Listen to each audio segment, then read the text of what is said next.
Udah? Udah. Oke, sekarang kita wawancara sama Andre Taulani. Oh, check this out, man. It's in the house, Abdel Channel. Wah, kayak lu tadi tuh.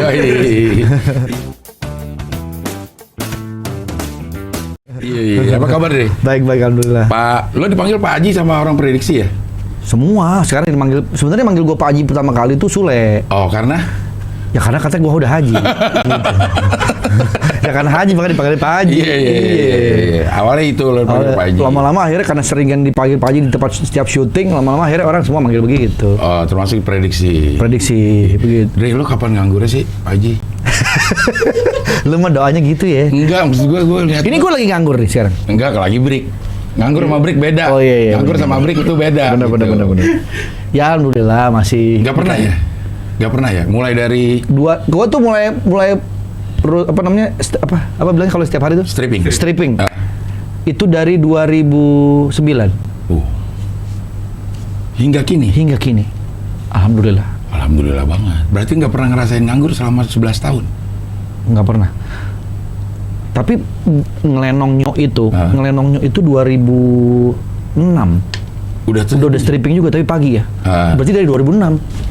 Karena selesai ngelenongnya 2006, 2009 3 tahun, 2009 gue masuk OVJ. Berarti 2006, benar 2006.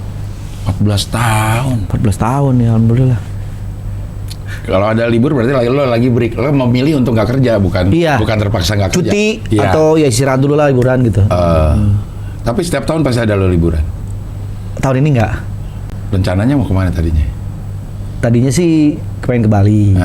Yang deket-deket aja deh gitu ya. Tapi tetap masih berasa kurang pede gitu. Karena? Ya karena masih suasana begini, pandemi. Oh. Gitu. Ditambah lagi akhir-akhir ini mau akhir tahun tuh angka COVID makin tinggi kan? Iya benar. Jadi gua agak-agak parno gitu. Oh, termasuk yang parnoan memang sama keluarga? Iya, terutama gua khawatir ke mereka gitu, anak-anak. Anak ya, gitu ya.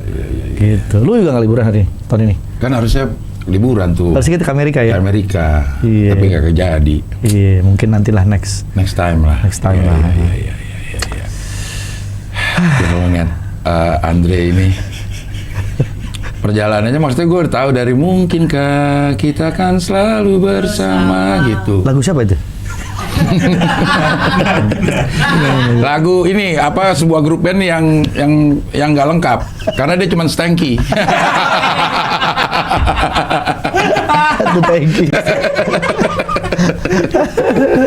Nah, lo memutuskan untuk hijrah dari musik sejak kapan? Sebenarnya nggak memutuskan, tapi alam yang membawa gua. Anjay. Lu tahu kan alam? Tahu, ada event. Iya. Gua tuh mulai masuk ke terjun ke dunia selain Stinky ya. Iya. Itu sinetron dulu awalnya. Sinetron. 2003. Main sinetron, kemudian stripping juga. Iya, stripping juga. Ya udah dong, dari 2003 berarti nggak dari 2006. Apa dihitung dari sinetron ya? Iya dong. Tapi kan sinetron cuma 20 episode selesai. Oh, oke. Kalau maksudnya kalau sampai setahun itu kan ya 2006 lah. 2006. Ya waktu itu selesai syuting sinetron, gua diajak sama Pak Deddy Mizwar tuh main Kiamat Sudah Dekat. 2005. Main film, main sinetron. Dari Kiamat Sudah Dekat itulah baru gua mulai masuk ke dunia komedi 2006 ngelenongnya. Gitu. Jadi itu lo nyari apa dipanggil? Di calling gitu? Di calling. Awalnya gue bintang tamu. Oke. Nah, ketika gue di bintang tamu, ternyata gue lebih lucu daripada pemain utamanya. Gue sendiri gue nggak merasa gue lucu, tapi menurut respon dari dulu belum ada netizen, sebutan netizen dulu belum ada respon pemirsa. Iya. Gue katanya. Dan AC Nielsen. Betul. Akhirnya lama kelamaan, udah deh Andre jadi pemain tetap aja deh. Disitulah mulai. Di ngelenongnya. Di OVJ juga kejadiannya sama Del. Selesai ngelenongnya. Bubar nih acaranya bungkus, terus produsernya mindahin gue ke OVJ. Waktu itu OVJ baru dibuat pertama kali tuh, gue dimasukin ke OVJ sebagai bintang tamu juga awalnya. Coba dulu di situ, cocok, klop sama Sule sama Parto tuh mereka seneng gue masuk. Awalnya sebetulnya kandidatnya gue sama Ferry Mariadi, tapi menurut pertimbangan mereka gue lah yang masuklah gue di OVJ. Sampai seterusnya gitu. Ada kaget-kaget ya? Terus ke wali kota? Ini endorse? Minum nggak? Pancingan aja. Pancingan aja. Supaya ada masuk. Iya, tapi udah berapa bulan mancing nggak ada masuk-masukin. Belum. Biasanya ntar kalau 3 bulan belum 4 bulan. Iya. 4 bulan belum setahun. Nggak belum juga udah pasrah aja. Kan udah biasa juga lu. Iya sih.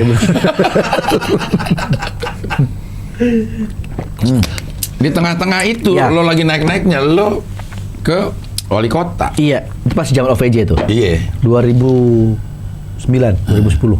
2010. Ngapain lo, Dre? Emang lo tertarik sama politik, Dre? Awalnya nggak tertarik, tapi gue ditarik. Anjay. Nah, jadi karena gue orang Tangsel, kemudian di Tangerang Selatan itu pertama sekali memilih kepala daerah. Tadinya Tangsel kan kota pemekaran, belum ada wali kotanya.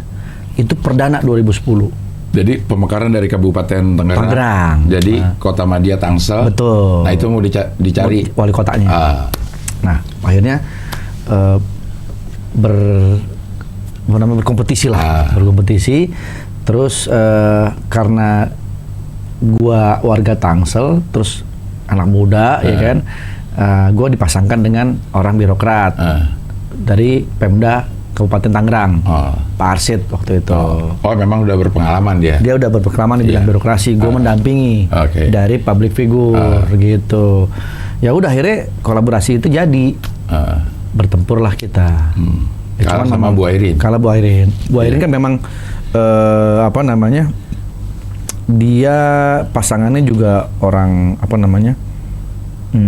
Partai, orang kader politik lah, dari politik. dulu ya. Betul, Iya. gitu. Tapi emang lo tertarik sama politik?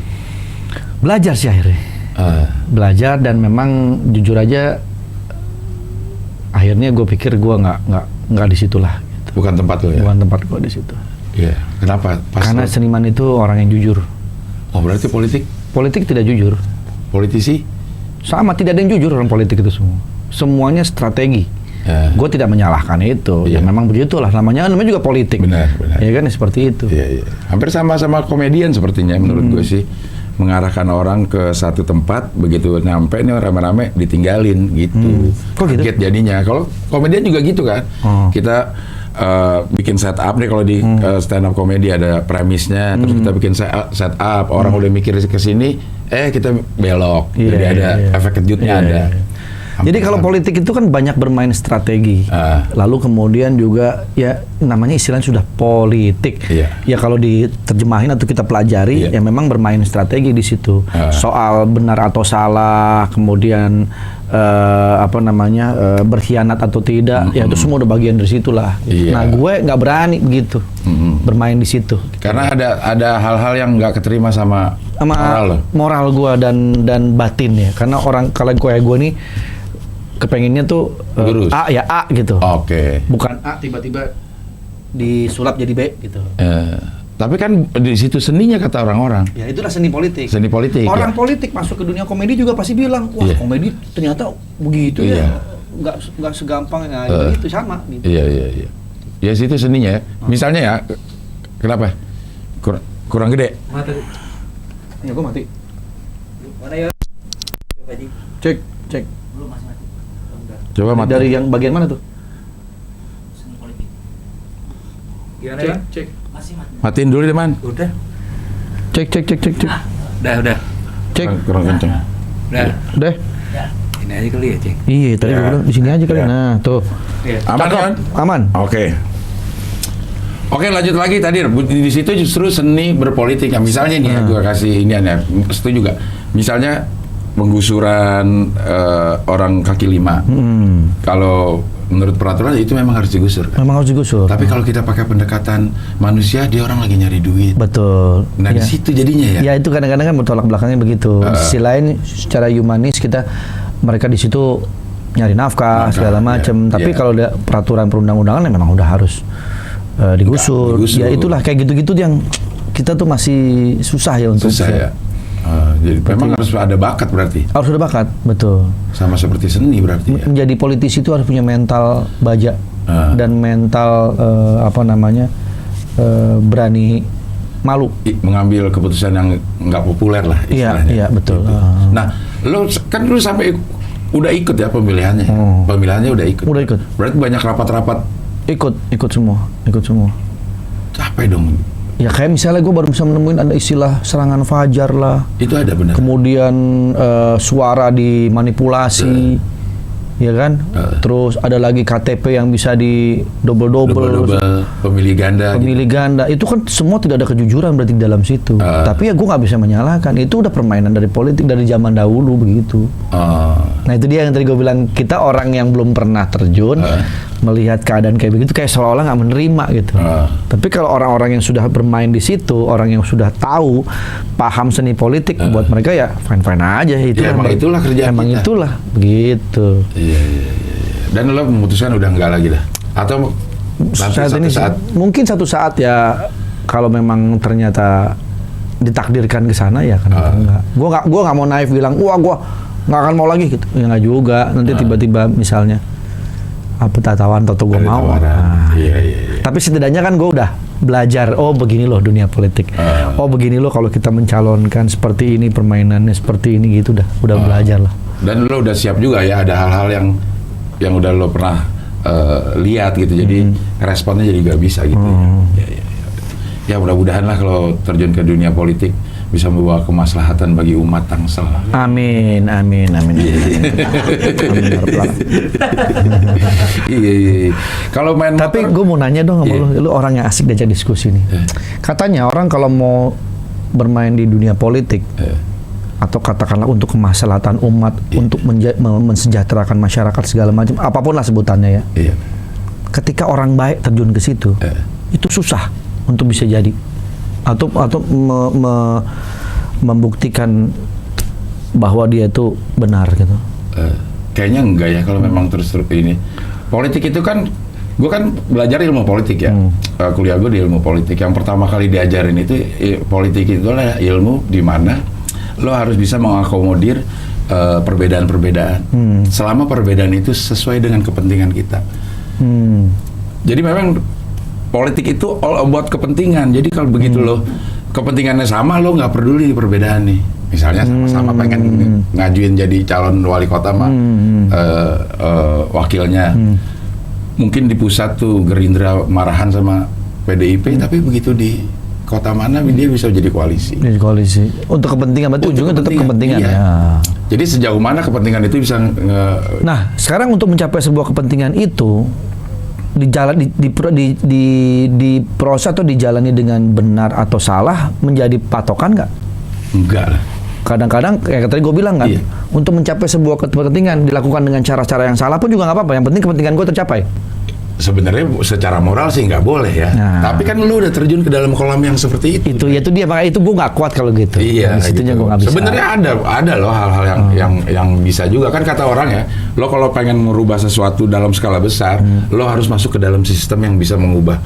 Misalnya lo, pengen lo jadi wali kota, lo bisa bikin peraturan-peraturan yang banyak dampaknya buat orang gitu, dibanding lo sendiri tanpa membawa kekuasaan gitu. Ya tapi ya itu lo harus siap. Iya, kolamnya begitu. Kolamnya begitu. Gitu, campurannya banyak banget ada. Ada pakan ikan di situ, tapi ada oli juga di situ. Iya betul. Nah, memang nggak keterima, dan gue ngerasa memang gue juga bukan bakat di melihat yang seperti itu. Baiklah, kita lanjutkan diskusi politik ini.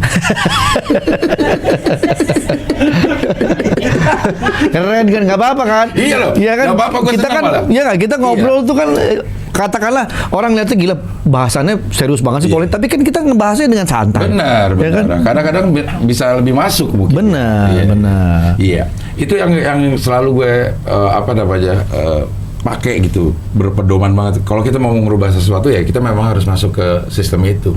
Misalnya lalu sebagai pelaku seni, kalau kita pengen ngerubah, misalnya kayaknya bentuk komedi yang lagi ngetren kayak begini, kayak nggak bagus kalau kelamaan. Ya lo harus ada di acara itu merubah gitu. Untuk merubah, untuk tahu ya dalamnya itu gimana gitu. Iya. Kalau cuman ngomong-ngomong doang Iya, betul. yang hadir ya komedi yang seperti itu aja. Misalnya di awal di OVJ nih, menurut lo gimana nih? Pada saat itu OVJ banyak banget dikritik dengan komedi yang sambit-sambitan, yang pukul-pukulan, yang pakai properti jatuh ini. Kalau gue sebagai pelaku komedi melihat itu ya bagus aja, nggak mudah membuat orang tertawa dengan komedi yang seperti itu. Contohnya TV lain bikin juga model kayak gitu. Nggak berhasil. Nggak berhasil. Nah, Ya ini seru nih, maksudnya bagus juga nih pertanyaan begini. Dulu ketika pertama kali orang melihat, ih kok komedi pukul-pukulan gitu ya, orang banyak mengkritik, nggak lucu masa lucunya mukul-mukulin orang. Tapi karena itu sering dilakukan dan ternyata ketika orang mempelajari bahwa itu adalah bagian dari gaya komedinya, akhirnya menerima orang-orang bahkan sampai meledak dan orang suka gitu loh. Iya. Itu tadi, jadi sesuatu yang di awal-awal itu mungkin memang berat ya untuk kan merubah itu. Merubah tadi itu ya. Merubah kan waktu si OVJ ada, itu kan suasana komedi di Indonesia itu baru mulai kayak dulu ada Republik BBM. Iya. Ini kayaknya baru ya OVJ berarti ya. Iya, itu sesuatu yang baru ya. Sesuatu yang baru. Tapi kan sebenarnya itu gaya komedi yang lama juga. Mr. Bean juga sampai muntahan. Iya. Ini orang ketawa-ketawa aja. Charlie Chaplin pukul-pukulan jatuh apa. Ketiban tangga gitu. Ya itu kan modifikasi dari yang dulu. Dan memang nggak mudah merubah, tapi akhirnya keterima. Tukul dah, cuman ngomong tak sobek-sobek, pada ketawa orang. Iya. Coba kita yang ngomong, kita yang disobek. Iya. Benar. Tapi karena dia konsisten. Bener. Tapi dulu zamannya Warkop, itu kalau kita ngomong komedi soal marga, ya kan, yang dulu ada tuh gue lihat lawakan Warkop tuh. Iya, Jalan Manurung. Pinggir kanan ada tobing-tobing. Iya. Dulu orang ketawa fine aja. Iya. Sekarang kalau begitu dilaporin, Pak. Iya, benar. Gitu, Pak. Iya. Jadi yang salah tuh apanya sebenarnya? Makanya kita tuh ada di masa paradoks tadi nih, menurut kita deh. Pada saat kebebasan semakin bebas, tapi di sisi lain kita juga semakin terkukung. Iya. Kreativitasnya jadi ini ya. Iya, semakin terkukung. Sebenarnya kalau menurut gua, kalau selama itu tidak menimbulkan ketersinggungan atau segala, dalam konteks kita bicara konteksnya dulu nih. Lu lagi nonton kayak gini, lu berenang di pantai, lu berenang di kolam renang, terus lihat cewek pakai bikini, wajar kan? Wajar. Konteksnya adalah lu berenang. Tapi ketika lu di pasar, lu lihat cewek bikini kan jadi omongan. Betul. Padahal orangnya yang sama misalnya gitu. Nah, artinya kan konteksnya tadi apa? Benar. Lagi dalam ranah komedi nih. Begitu juga tadi kalau kita bicara soal plesetan marga zaman Warkop dulu, orang nggak ada yang tersinggung karena konteksnya berkomedi nih. Kecuali kalau lagi lu ngomong serius berdua sama orang Batak, tiba-tiba lu ngomong begitu. Orang lihatnya lu lagi bercanda apalagi kan serius. Tiba-tiba lu ngomong itu, orang tersinggung. Nah, itu dia tadi. Tergantung tempatnya di mana. Udah gitu, Andre, sekarang tuh udah musimnya, zamannya lagi tuh potongan-potongan aja yang diterima informasinya. Itu informasinya. Itu yang bahaya. Saat kita nonton Warkop kan kita nonton versi full nonton. Berarti orang tahu, ini orang lagi bercanda nih gitu loh. Gitu. Kalau sekarang kan sebegitu mudahnya motong-motong, diedit, upload seolah-olah menghina. Nah, itu dia. Nah, itu yang terjadi. Jadi dulu kayak misalnya dulu orang Warkop bilang tertawalah sebelum tertawa itu dilarang. Benar. Zaman itu berarti dia udah punya feeling. Gue masih bisa bebas saat ini, tapi nanti ke depan belum tahu. Ya benar kan, sekarang buktinya dengan kebebasan orang berpendapat dan teknologi yang makin maju, makin terkungkung gitu. Jadi mau ngalok takut. Wah, ntar gue dilaporin, ntar gue diedit, dipotong, diupload gitu kan, disebarin gitu-gitu. Makanya si Soleh Solihun tuh gue pernah denger tuh, gue lebih baik dibilang garing sekarang daripada menyinggung. Tapi gitu, karena juga namanya ada kebebasan ya Pak Haji ya. Pada saat kita melakukan sesuatu dengan kebebasan kita, kita juga harus menerima bahwa ada orang yang akan berpendapat frontal dengan dalih kebebasan dia berpendapat juga. Iya, benar sih, betul juga. Jadi udah babaliut lah. Iya, kita juga nggak bisa menyalahkan mereka yang merasa tersinggung dengan komedi-komedi itu. Mereka punya hak juga untuk itu. Punya hak merespon juga. Iya. Kalau menurut gue sih memang ini kita dalam masa teknologi itu jauh lompatnya tuh jauh sama budaya. Maksudnya gini loh. Jadi belum ngejar gitu. Belum ngejar budaya kita nih. Misalnya budaya ngebully nggak boleh, atau lo ngejudge orang tanpa ini prejudis itu nggak boleh. Tapi udah ada teknologinya nih yang menyediakan. Twitter kah, Instagram kah, itu yang bisa ngomong apa aja gitu. Jadi teknologinya udah ada nih. Budaya ngomong benernya belum ada, budaya tabayunnya, budaya cross checknya belum ada. Akhirnya begitu kalau menurut gue ya. Iya, benar, itu benar juga, betul. Setuju nggak sama gue? Setuju. Nah, gue Setuju. enggak. Udah gue bilang setuju, lu malah enggak. Sekarang hobi apa aja selain motor? Gue mobil, otomotif. Otomotif. Otomotif. Lo lebih ke mobil apa ke motor? Ke mobil sebetulnya. Motor ini karena gue punya prediksi sama The Daddies aja, itu pun juga karena lucu-lucuan sih. Kalau buat maniak banget di dunia motor sih enggak. Mobil ya. Berarti lo bukan pemotor? Bukan. Oh. Gue hanya bisa naik motor aja, tapi kalau dibilang biker sejati pemotor Yang enggak. touring kemana gitu? Enggak. Sama prediksi? Sama prediksi kan Lu naik lucu-lucuan mobil? aja. Motor. Waktu itu ya gue naik mobil. waktu prediksi ke tanah kita, itu gue naik mobil. Mereka naik motor semua. Kan gue ketua. Padahal alasannya nggak gitu. Apa? Alasannya gue ngantuk banget. Ngantuk dan udah capek gitu loh. Udah akhirnya tidur aja deh gue. Iya. Tapi lo ketuanya ya? Gue ketuanya. Karena dijebak. Maksudnya? Gue kan nggak mau jadi ketua sebetulnya. Cuman dijorokin sama anak-anak. Tiba-tiba gue diangkat, tiba-tiba gue dibikinin lambang sama anak-anak, muka gue. Ya gue bisa bilang apa udah kayak begitu. 10 orang. Pak Harto dulu dong. Masyarakat masih pengen gitu. Iya. Kalau gue bilang, nggak ada, gue bilang, tapi udah dijorokin begitu ya mau diapain. Gitu. Dan sekarang rutin tetap pertemuan? Prediksi. Jarang. Susah. Tapi gaungnya prediksi itu luar Memang. biasa loh. Kayak sebuah klub motor yang kemana-mana gitu. Jadi sebetulnya gini, prediksi itu grup fun aja sih, kayak kita teman-teman yang hobi gitu kan. Dan itu tidak harus jadi kewajiban. Wah, tiap minggu kita ngumpul. Wah, nanti kita touring. Enggak kayak klub motor lainnya. Kita sesuka-suka kita aja. Kalau pas sempet ayo, kalau pas lagi klik, lagi rame di grup tiba-tiba nyaut, ya itu alhamdulillah. Kalau enggak juga nggak bisa diharapkan. Itu berjalan spontan, makanya namanya prediksi kan. Nggak bisa diprediksi gitu. Tapi jadi nggak lebih banyak gagalnya? Lebih banyak gagalnya. Kayak kemarin kita mau ke Jogja nggak jadi karena ternyata begitu pas mau berangkat, 2 hari mau berangkat banyak yang kena COVID. Diprediksi. Nggak jadi berangkat. Udah aman semua tapi? Alhamdulillah udah aman semua. Ada berapa sih prediksi? 13. Nggak boleh nambah, nggak boleh kurang kata orang. Kurang, iya. Kalau mundur denda? Denda 50 juta. Kalau meninggal denda juga kan? Gila lo Tor, gila. Masa kalau Udah pernah wawancara Tora? kata Tora kalau mati gimana? Ya denda juga. Denda 50 juta ya. 13 dari berbagai profesi ya.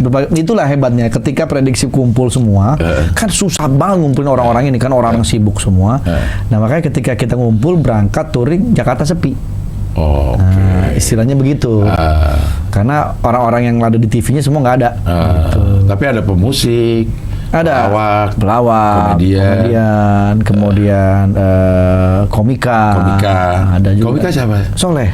Oh Soleh, Soleh masuk komika ya dia? Termasuk kan? Komika. Cuman dia baru sekarang aja merasa dia seorang komedian. Gitu. Emang bedanya apa menurut lo? Komika sama komedian? Beda. Bedanya di mana? Kalau komika kan komik. Oh iya. Iya. Dia sebagai yang berkecimpung di dunia komedi lebih dulu dibanding para komika ini, lu lihat stand up komedi gimana? Keren sih. Stand up sebetulnya udah lama. Itu juga sebetulnya bukan baru ya. Dulu juga udah banyak orang yang melakukan begitu. Cuman sebutan stand up itu mungkin baru-baru aja kali dibilang gitu ya. Ya namanya juga stand up komedi. Kan ada komedinya juga. Cuman gayanya ya seperti itu. Sendiri. Jadi komedi itu kan kalau diturunin tuh banyak kan model-modelnya. Ya tadi stand up komedi, komedi play, terus kemudian sketsa, macam-macam. Slapstick segala macam. Iya. Jadi lo sih fine-fine aja ya. Fine-fine aja. Karena banyak yang merasa komika belagu-belagu dah. Enggak lah, enggak juga. Justru malah lagi, salah satu contoh kenapa gue bilang komika itu punya nilai plus. Ketika dia sendirian, gue kan lucu ya, orang-orang ketawa sekarang. Tapi itu nggak mudah lo nyari bahan. Benar.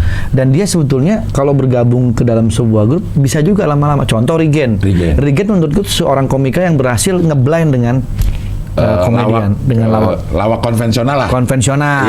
Contohnya kayak dia main sama gue, sama Sule. Paham pancingannya, punchline-nya di mana dia harus masuk. Saya bilang jadi, wah lu selain stand up ternyata lu bisa bergabung ya. Gak semua stand up bisa kayak gitu. Setuju. Gak semua gitu. Kan tapi awal-awalnya adalah stand up adalah komedi cerdas. Jadi seakan-akan komedi yang udah ada dulu adalah komedian yang nggak cerdas. Banyak yang tersinggung sih orang pada saat itu. Iya. Sialan lu, berarti kita nggak cerdas. Tapi pada prinsip sebetulnya seorang komedian mau sebutannya stand up kah atau apapun, menurut gua komedian itu orang yang cerdas. Betul, betul banget itu. Bahkan Pak Haji Komar, tahu ya pelawaknya yang senior, itu bilang seorang komedian itu punya level satu tingkat dibanding orang-orang biasa. Betul, gue setuju. Karena apapun yang kita lakukan untuk mencari bahan komedi, kita kerja 2 kali, Dre. Betul. Iya. Berarti kita harus tahu dulu benernya apa, habis baru kita kasih. Iya itu dia. Sama seperti kalau mau bermusik komedi, musiknya kita harus bener dulu. Bener dulu mainnya, bener. Baru ntar kita salah-salahin.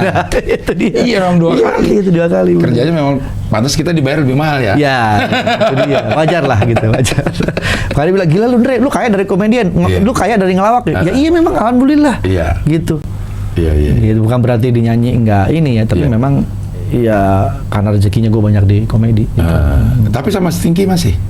Apa bubar? Hubungan di bubar enggak? Kalau secara grup sih enggak, kan gue memang udah nggak bergabung lagi. Tapi Stinky tetap ada. Stinky tetap ada. Irwan, pemain bassnya, drummernya, gitarisnya semua masih aktif. Masih aktif. Cuman memang kondisinya kan seperti ini susah. Mau bukan cuma band yang udah vakum, band yang masih aktif pun dengan kondisi begini susah. Iya. Gitu. Pandemi ini emang memporak-porandakan semua ya. Semua pemain bola, iya kan, event organizer, apalagi itu. Bioskop, wah pokoknya berhubungan dengan keramaian habis aja. Grup-grup musik juga. Grup-grup musik juga. Belum kru-krunya, Dre. Iya, kru-krunya makanya. Yang ngandelin pendapatan dari manggungnya si artis. Iya. Sedih juga ya, tapi ya bukan cuman kita, seluruh dunia mengalami ini. Gitu. Iya. Mudah-mudahan 2021 berakhir lah nih pandemi ini ya. Amin. Kalau enggak ya kita bisa lah mensiasati bagaimana kita berkreasi di suasana yang seperti ini. Ya ini salah satu bentuk bikin begini nih itu menurut gua sebuah perjuangan ya. Benar. Iya kan? Untuk membuat bagaimana caranya kita tetap bisa berkarya dan berkreasi. Gue juga bikin gini kan di rumah. Gue sama teman-teman gue yang tidak bergerak di bidang ginian ya, ngeliat gue bikin ginian, lo ngapain sih udah tua bikin beginian? Nah, itu pemikiran yang salah. Dia nggak ngerti gitu. Bahwa kreativitas itu seperti sperma, kalau kita nggak keluarin pusing. Kan ada istilah kreativitas tanpa batas. Jadi nggak bisa dibatasin. Lu udah tua, lu nggak bisa berkreativitas. Iya nggak. Itu bentuk perjuangan kita nih dalam suasana seperti ini. Lu punya kru, bisa lu bayar. Nggak dibayar, sorry. Oh, dia nggak dibayar. Dia nggak dibayar. Dia tuh sorry, maaf. Karena dia cuma pengen ngeluarin kreativitasnya. Daripada dia pusing. Oh gitu. Kenceng banget. Awal-awal sih mereka masih nggak apa-apa, kita lama-lama juga nanti mikir juga. Ya gitu. udah lah kalau mau nggak.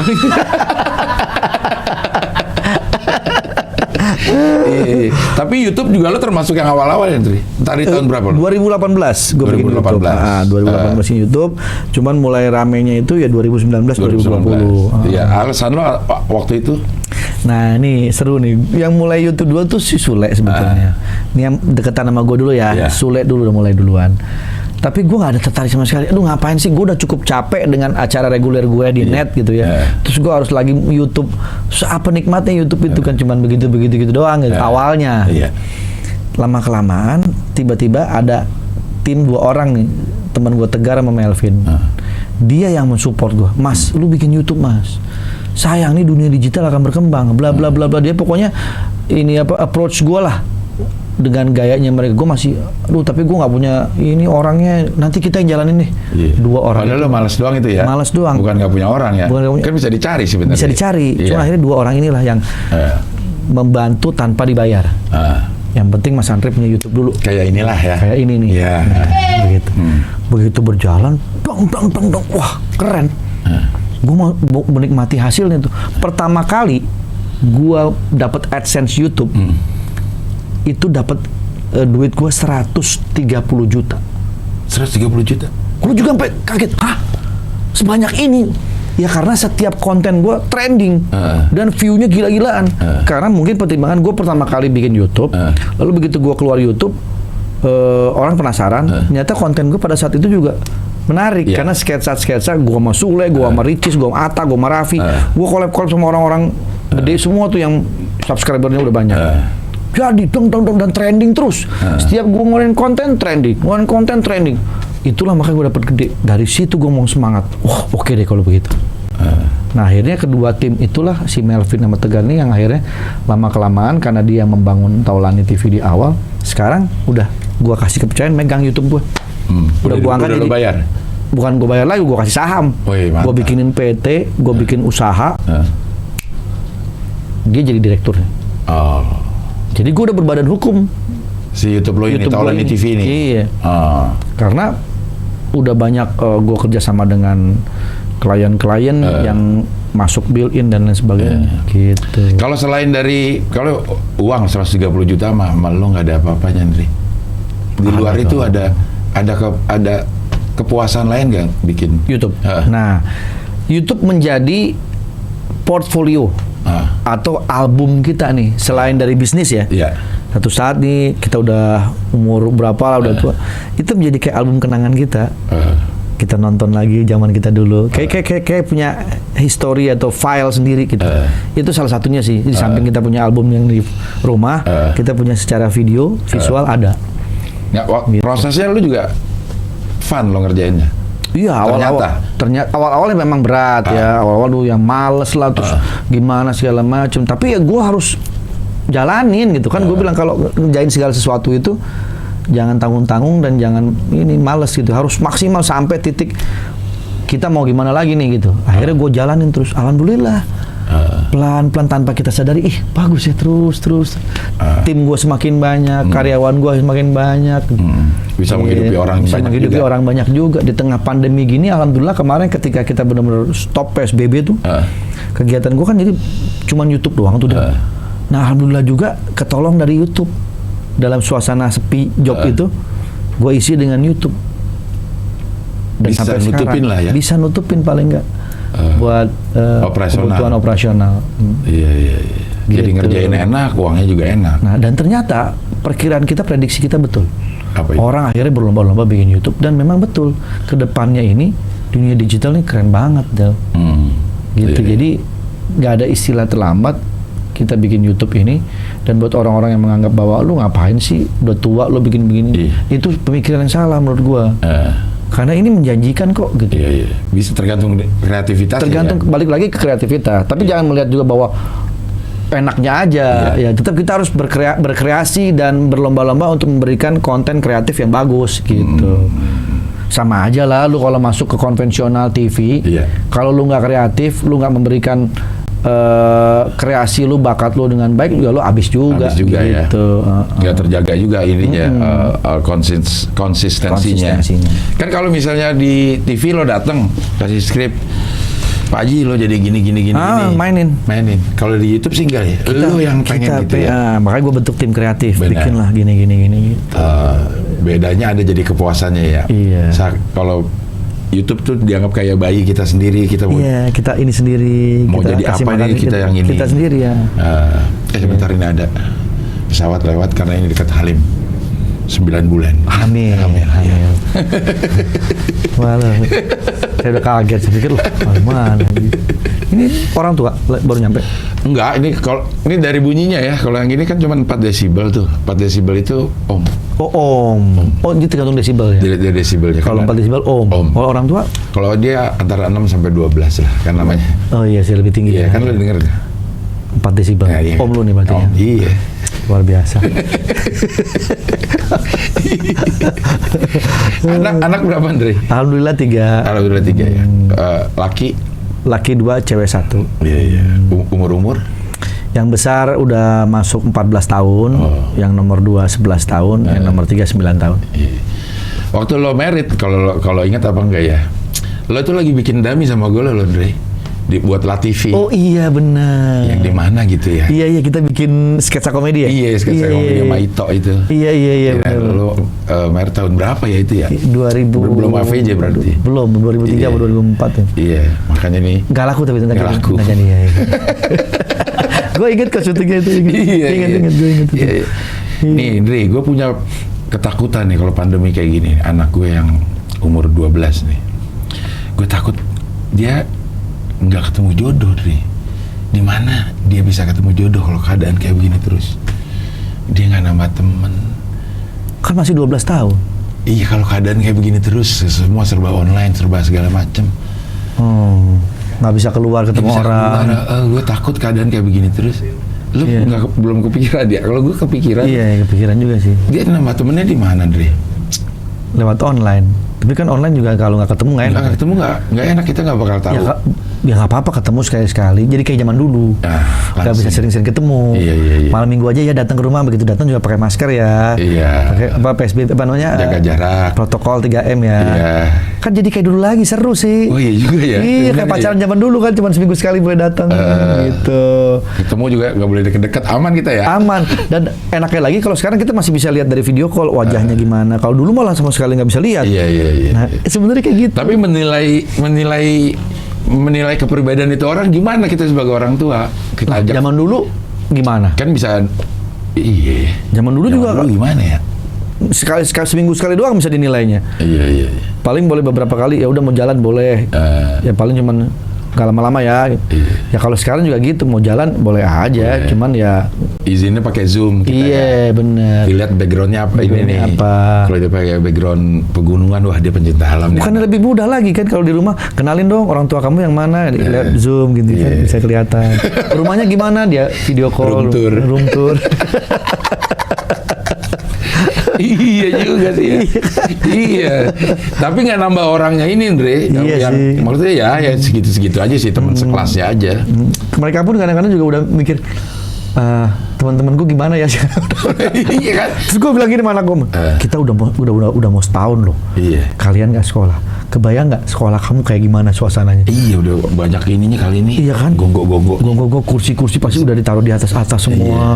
Pasti kan sekolah sepi gitu. Biasanya banyak anak-anak sepi, nggak ada yang beraktivitas di situ. Serem nggak tuh jadi? Iya. Balik lagi ya. Terus satu lagi gue pikir deh, kayak Disneyland. Iya tuh ya. Ya kan, apa namanya tuh yang di selain Disneyland apa? Disneyland Yang di Universal Studio. Itu kan ada wahana-wahana yang serem-serem tuh. Iya. Begitu nggak ada orang ini. Bagaimana tuh jual untuk maintenance itu? Jadi semua wahananya rumah hantu ya gitu. Bener-bener kan dimasukin orang loh udah setahun. Bayangin loh. Gila kan?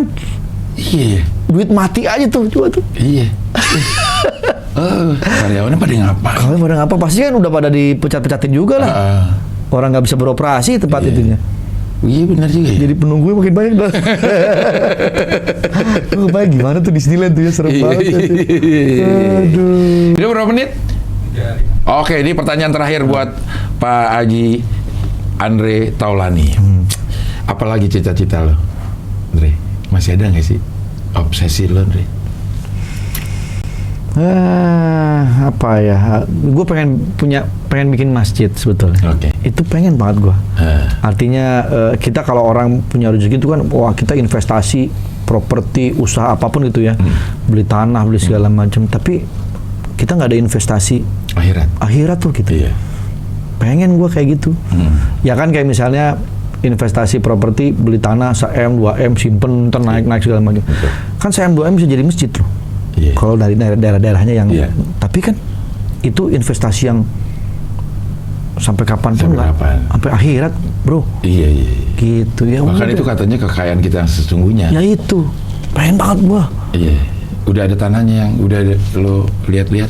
Tadinya gini, gua pengennya sih deket-deket rumah gue, jadi kan gua bisa lihat. Kalau yang jauh-jauh tuh kadang-kadang kan, ntar gue mau lihat gimana gitu ya. Jadi gue lagi ngebandingin, apa gue beli tanah yang di daerah jauh, teman masih lebih murah, atau daerah dekat rumah gitu. Karena kan udah banyak ini, Dri, yang program wakaf. Misalnya ada pembangunan masjid. Iya sih, ada juga. Wakaf Ubin. Iya, ada juga. Beton, benar, gitu. itu juga gue lakukan. Tapi kan gue kepengen bener-bener utuh gitu.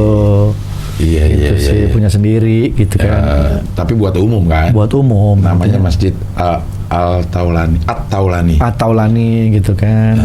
Atau di TV. Masjid At-Taulani bener-bener.